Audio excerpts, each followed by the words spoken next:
আসসালামু আলাইকুম ভিউয়ার্স। এখানে আমি কয়েক টুকরো কাতল মাছ নিয়েছি। কাতল মাছগুলো ভালো করে পরিষ্কার করে ধুয়ে নিয়েছি। আমি করল্লা আলু দিয়ে ঝোল করব। এই কাতল মাছগুলো আমি ছোট ছোট করে কেটে নিয়েছি।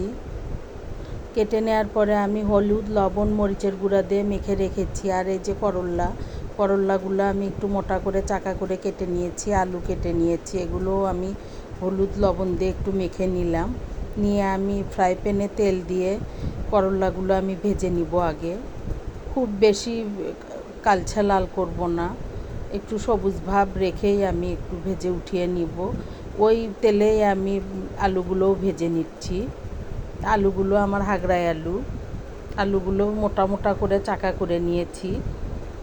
এইভাবে আমি ভেজে উঠিয়ে নিচ্ছি এবং ওই একই তেলে আমি এই যে কাতল মাছগুলো ভেজে নিচ্ছি। ওই মাছগুলো আমি ছোট করে কেটে নিয়েছি।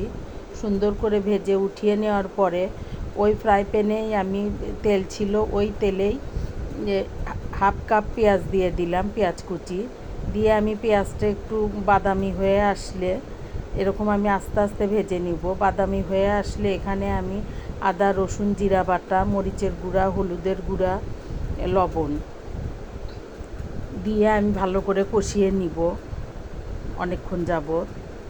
একটু পানি দিয়ে দিয়ে কষাবো, নইলে পুড়ে যাবে। এটা আমি হলুদের গুঁড়া দিচ্ছি আন্দাজ মতো, হাফ চা চামচ করে। মরিচের গুঁড়া আমি দিয়েছি, কাঁচা মরিচের গুঁড়া ওটা 1 চা চামচ। আর লবণ দিয়েছি স্বাদ অনুযায়ী। দিয়ে আমি ভালো করে কষিয়ে নিচ্ছি।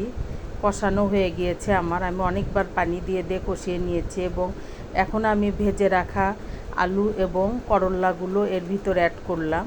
করে এটা আমার কষানোর বেশি দরকার নাই, একটু নাড়াচাড়া করেই আমি মাছটাও দিয়ে দিব। দিয়ে আমি এখানে ঝোলটা দিয়ে দিব, কারণ আমার প্রত্যেকটা জিনিস ভাজা, আমার আর এটা নতুন করে কষানোর অত দরকার না। আর উপরে আমি কয়েক ফালি কাঁচামরিচ দিয়ে দিলাম। দিয়ে আমি যেইভাবে নামিয়ে নিলাম। তরকারিটা এত টেস্ট ছিল, এই গরমে করল্লা আমাদের শরীরের জন্য খুব উপকার, খাওয়া উচিত। আসসালামু আলাইকুম।